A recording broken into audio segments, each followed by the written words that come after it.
قدرمنه څنګه چلې یخ موسم او پلی دا راته وایي زړګیا چې څنګه چلې په دې موسم کې دا یخ موسم دی او د پلو ته د بالکل ډو ګراګ نشته دا څه وجه ده؟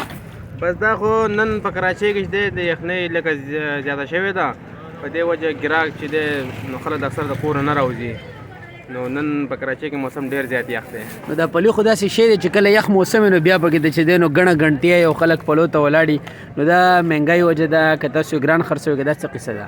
نه انشاءالله زمونږ ریټ خو په ټول اورنګي کې انشاءالله زمونږ ریټ ډېر ښه ریټ دی او معلوم زمونږ ښه ریټ خو واقعي ټم د ګرمۍ دی د یخنۍ دی خو انشاءالله خلکو وختي خریداري کړې ده انشاءالله. ډېر ښه مننه قدرمنو.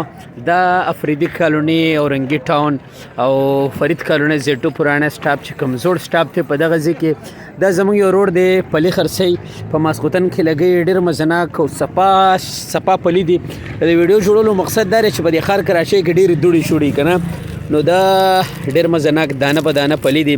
که څوک هم دلته فرید کالونی د چېرته چکر را لګوئ نو ماسخوتن کې دغه کاکاجي چې دی د دغه خواله ضرور راځئ او د دغه پلو ډېره بهترینه ذایقه ده دغه چې دی سکی او دا موسم چې دی دا انجوای کوئ. ډېره مننه د لوی الله په امان.